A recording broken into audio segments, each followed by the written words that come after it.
This is proof that I actually did the survey. I wasn't even planning on doing the survey, and I didn't even intend to write 196 just now. But since I wrote it and I was kind of bored during the trip, so I was like, okay, might as well do a little bit of demand survey. It's not a hardcore one, it's just a very, very casual one.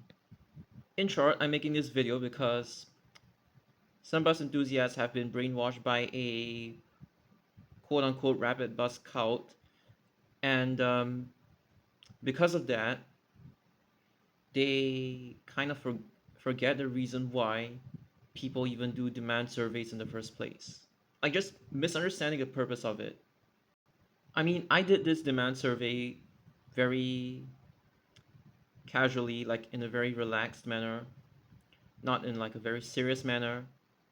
Like basically, I just did the sectors that was convenient for me because I happened to be riding 196 to Badok anyway, like all the way to the end.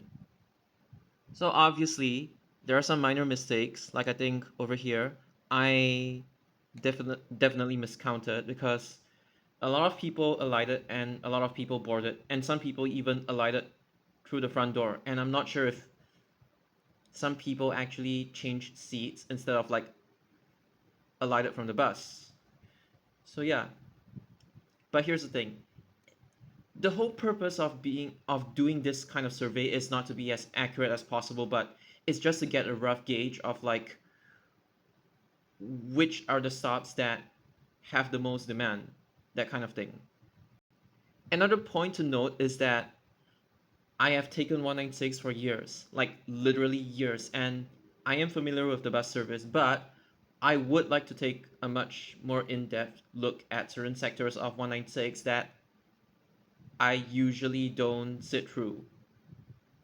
Because what I mean is that um, you don't use like a day or a week's worth of like demand study, even if you do it like from Sunday to Saturday, you just don't use this like small sample size and then make blanket statements about, oh, 196's demand is like this, a certain bus service has a certain kind of demand. No, you don't do that. The bus demand surveys are supposed to support your like observations about the bus service. And when I mean observations, I mean like observations over like a long period of time. Because the number one mistake that many inexperienced bus enthusiasts they make is that they're like, okay, from this demand survey alone, I look at the bus stops and then I decide to truncate, split the service, or do something to the service. No, that's not the purpose of a demand survey. A demand survey is just a more in-depth look, like when you take the bus in real life. Because instead of relying on bus demand surveys and heat maps to make changes to a bus route, I'm able to draw bus routes from memory or just regurgitate like every single road that the bus routes pass by. I mean, except GIS, I'm not that familiar with like the road names and everything, but I generally know what GIS, those services, they're meant to do. And I'm not expecting every single bus enthusiast to be like me, but the main point that I want to convey is that because, for instance, using this example, I already know that the western sector of 196 already has demand, like let's say up till, let's cut it off at Fullerton. And then I also understand that from Marine Terrace all the way to till Badok, there are many bus services like 31 that brings you outside to New Upper Changi Road and instead of like inside the bus interchange. And then there's like 196, there's 197, and then there's service 16 which absorbed the route of 608 when it got extended to Badok. So yes, effectively there are four services with one service taking a slightly different route to Badok. So I don't really have to check the eastern sector of the route because simply because there are duplicates. It doesn't necessarily have to be exact route duplicates, but as long as they kind of do the same purpose, let's say from Siglap MRT to Bedok, I don't even have to check it. The one that I would like to find out a little bit more, it's basically the east sector in this case. Between Marine Terrace and let's just say Nickel Highway. Again, reason why I'm doing this, I mean, I just explained to you, right? You guys, right? I mean, the reason why I do this is because I already know the bus route, but I just want to take a more in-depth like look or analysis at this part of the route. When it comes to MRT rationalization, things related to it, you do not have to check the highest demand sectors of the route. Or even this. Sometimes it can be high demand depending on which bus comes first. To repeat whatever I just said just now, basically, you not only need to understand the purpose of the route, it'll be good if you know the route's history as well. When I mean purpose of the route, I mean, like, let's say from one sector to one sector, what purpose does it serve? Doesn't matter whether it has high or low demand, you need to understand what purpose it serves. Because a very, very long time ago, there was this place called Jurong Interchange. I've already brought that up countless times in previous videos. So it's Jurong Interchange, which is at the intersection of Jurong Port Road and Jalan Ahmad Ibrahim. All three services, they originated from Jurong Interchange. 196 goes to Prince Edward, 197 goes to GL1, and 198 goes to Sims Place. And eventually, 198 took over 197's sector in between Boon Lay and Jurong East, which is basically the Boon Lay Avenue, Jurong West Avenue 1, Jurong East Avenue 1, Jurong Town Hall Road sector. And then Service 64 got, okay, no, 198 got truncated to Bukit Merah, and then the part of the original 198 got transferred over to 64. So eventually this one became Bukit Merah,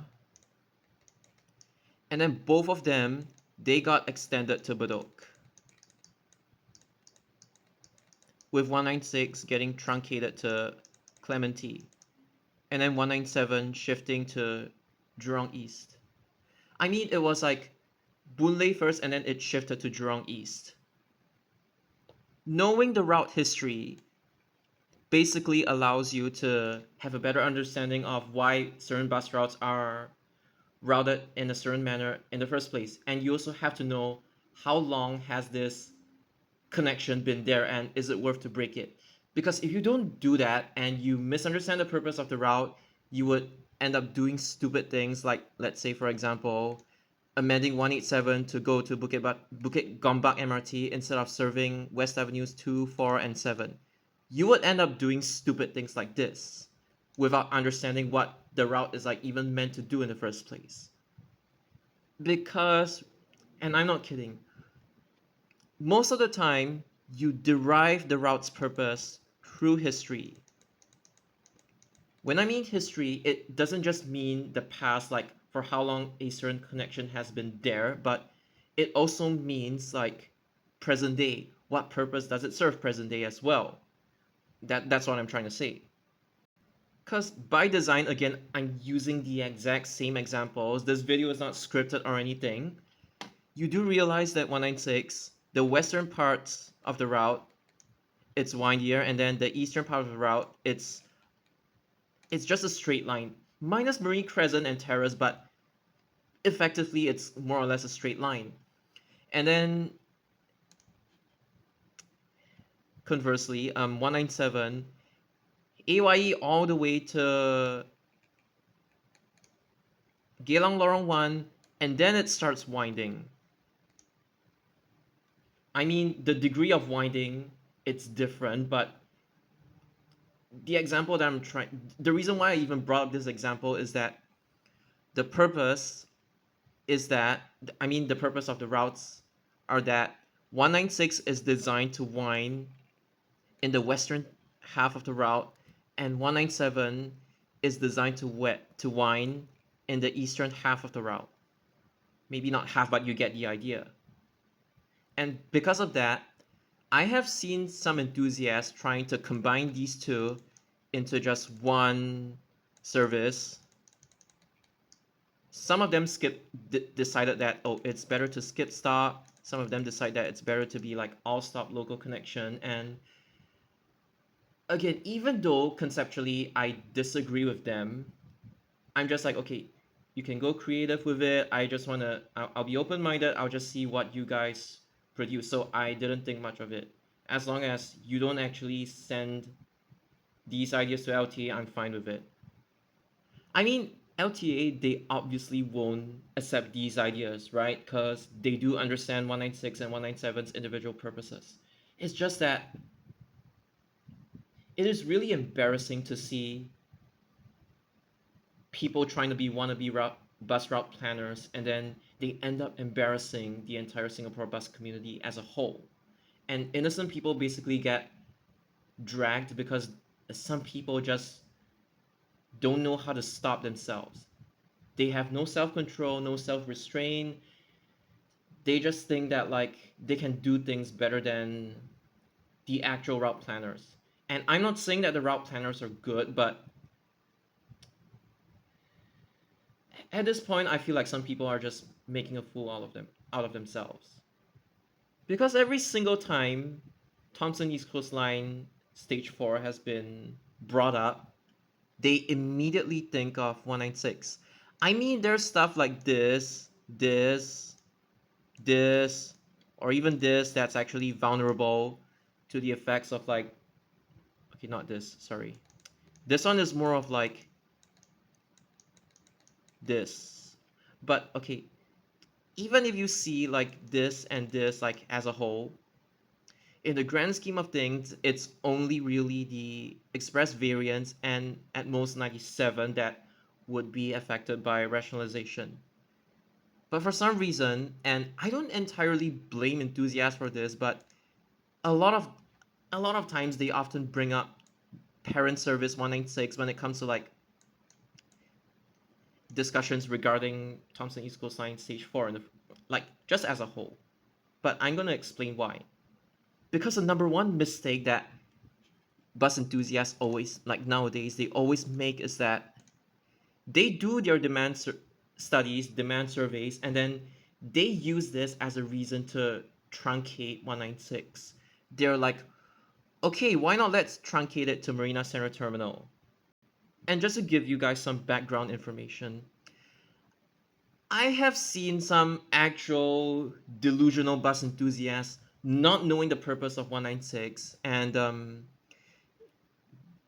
they just decide to cut it to Kampong Baru bus terminal, or some of them decide to truncate it to Shenton Way. Okay, and then there's the common Marina Center terminal as well. Now, obviously, this one doesn't make sense because there's only 167 and 196 that takes you from Jalan Bukit Merah to, let's say, Anson and Cecil Street. Okay, and the problem with Anson and Cecil is that despite these two roads being close together, it is impossible to just cut through the buildings because they're office buildings. They're not HDB blocks whereby you could just cut through the void decks. And even modern day HDB blocks, it's a maze at the first floor. So it's like, it's quite hard to like wind and cut through in the first place. And that's kind of the reason why the Service 101 amendment to Buangkok was planned, but the residents weren't in favor of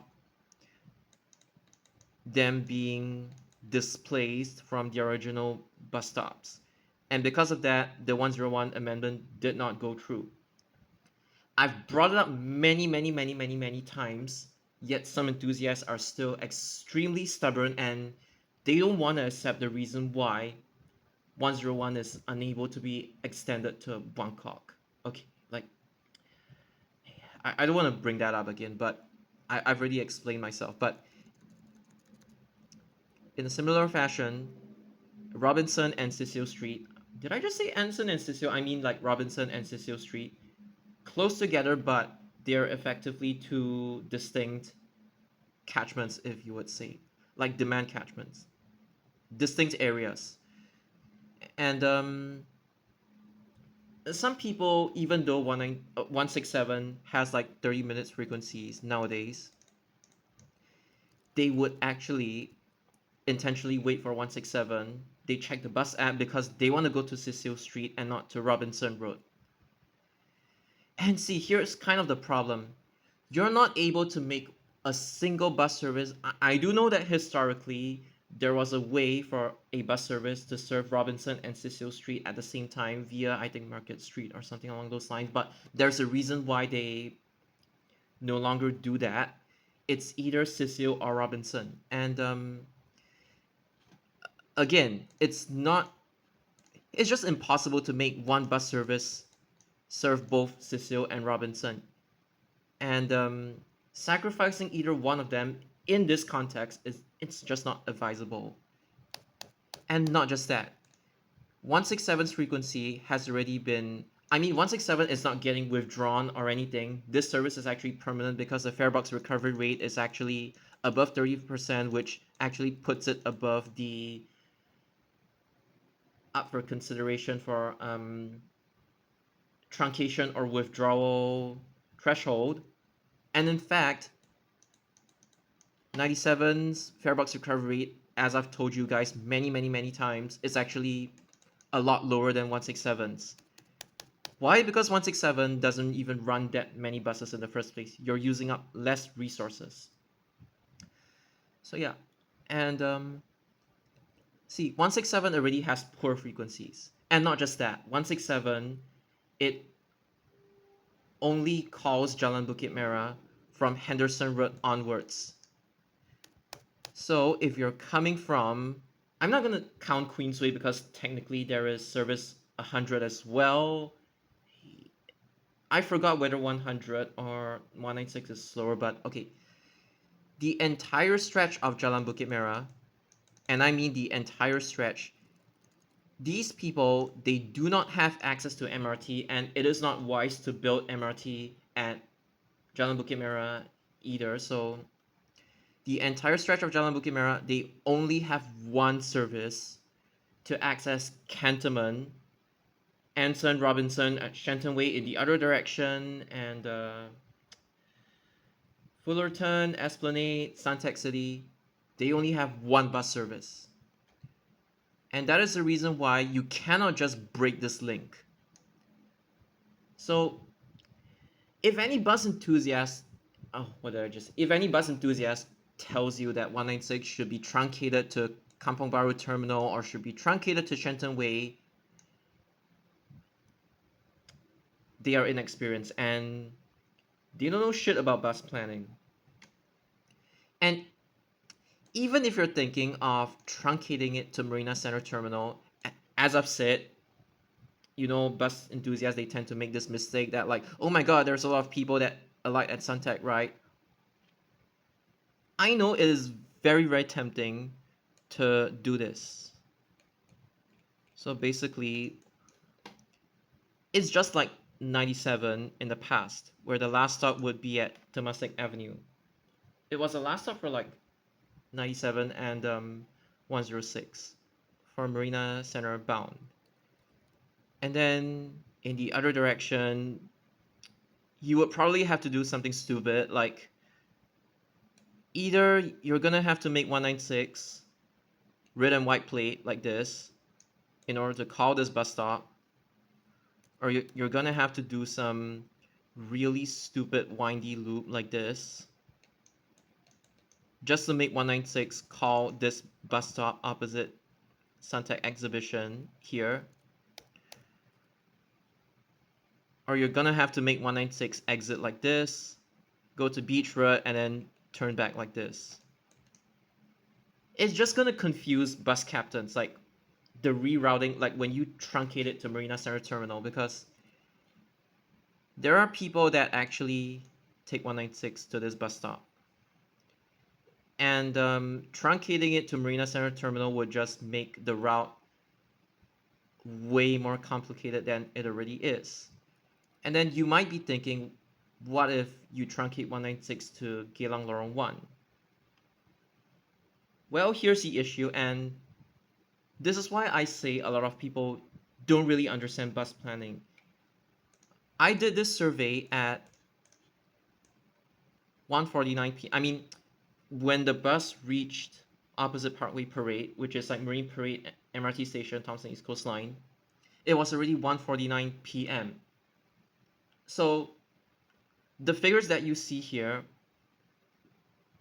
they are AM off peak. It's not AM peak or PM peak. No, it's AM off peak.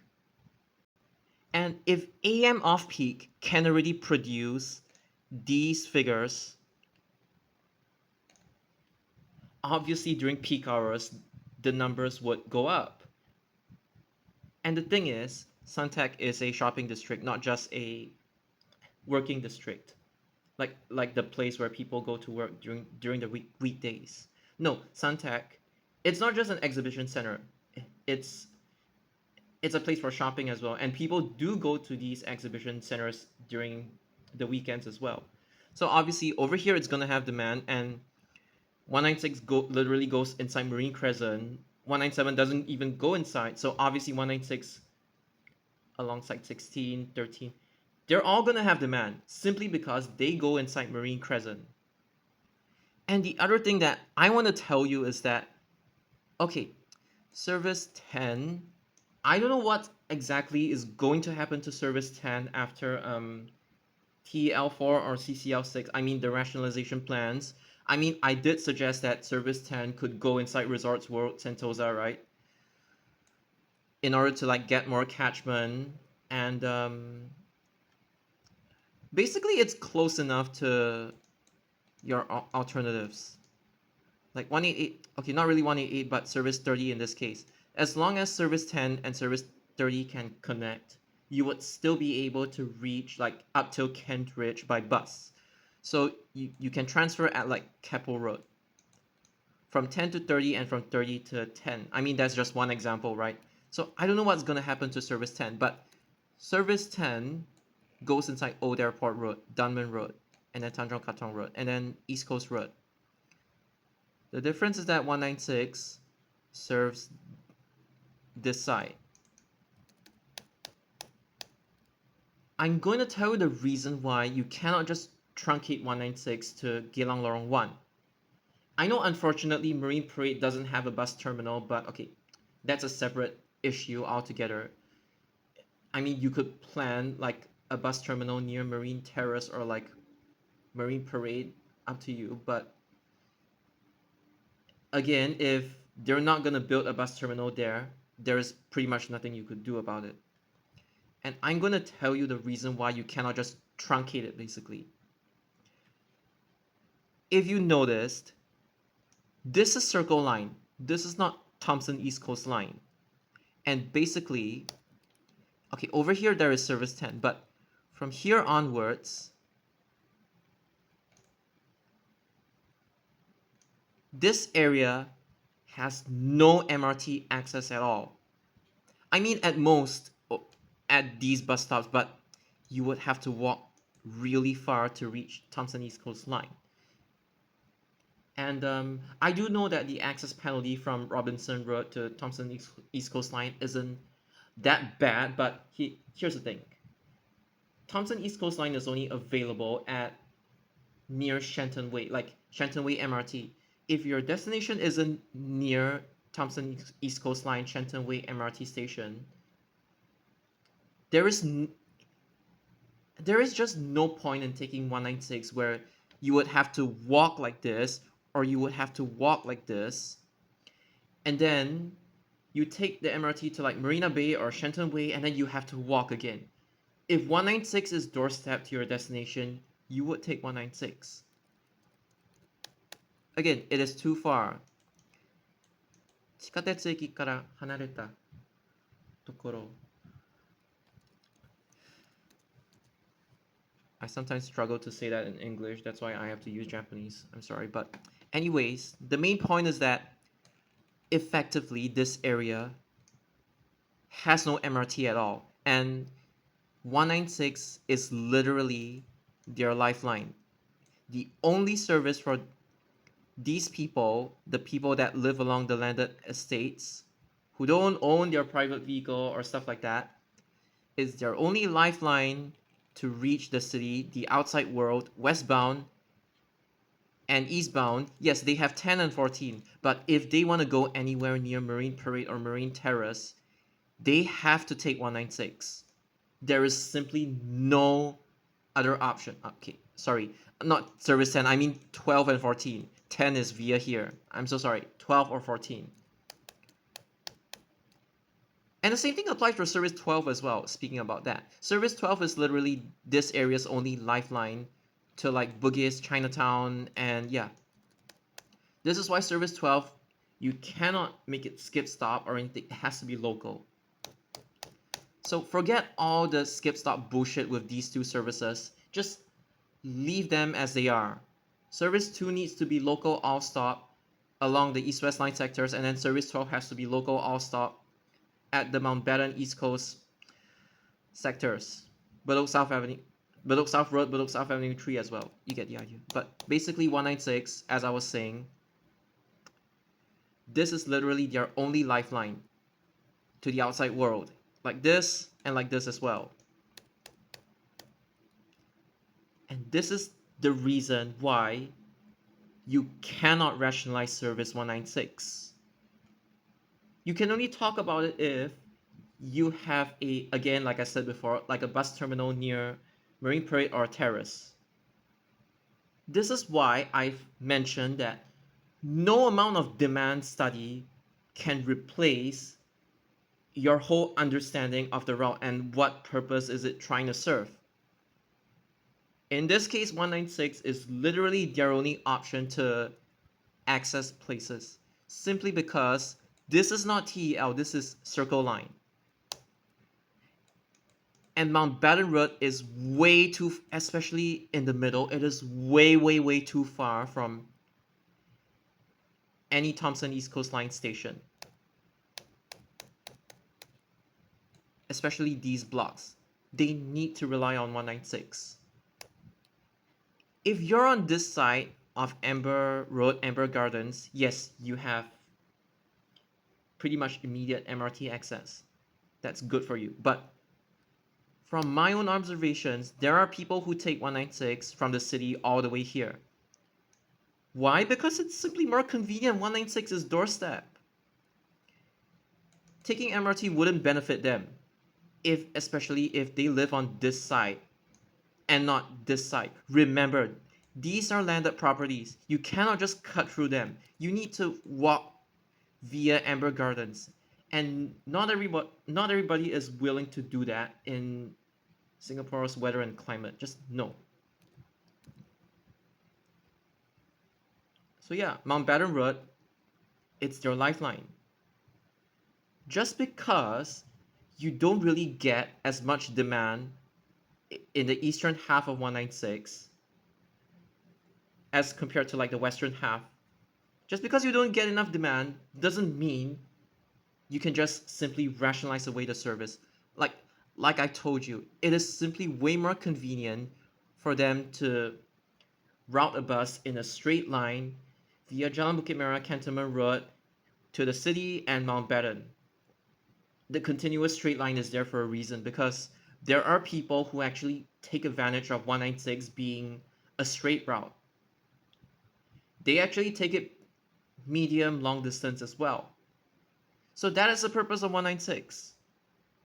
Again, anything to the east of like Marine Terrace, like let's say from over here or St. Patrick's School, I don't have to do a demand study because I already know that like it's dependent on what bus comes first. And the western half, like I've said, it has demand. I just wanted to check the eastern sector. And during school dismissal time, like Townan School, right? This bus stop gets very busy. Why does it get very busy? If you take a closer look, there are no bus stops along here. There is a bus stop here. And then for westbound, 196 calls here, 196 calls here as well. Yes, so again, they can even take 196 and then they transfer to like 134 or 150 to access this stop, or this stop as well. So, see, here's the thing. Many at times, when you want to prevent a bus service from rationalization, you could, I mean, in this case, it's kind of rationalization, but in a good way as well. You bring 196 closer to your doorstep, like Marine Crescent and Marine Terrace. But right now, you don't have to do that because conveniently, 196 already goes inside Marine Terrace and Marine Crescent and Marine Terrace.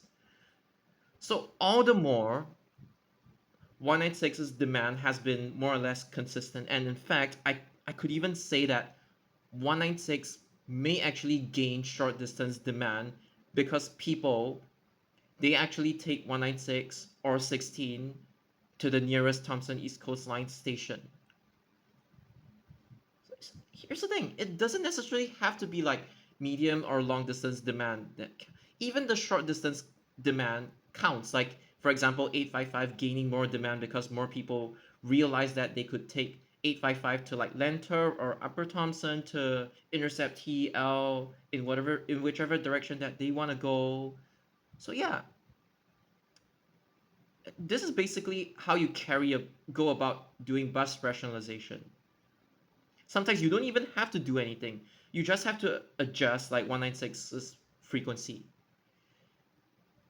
Main takeaway is that it's not wise to just break up service 196 because you just end up making the entire route worse. At most, you could just convert 196 to like OTA during weekends because there's lesser demand even along the western half of the route, right?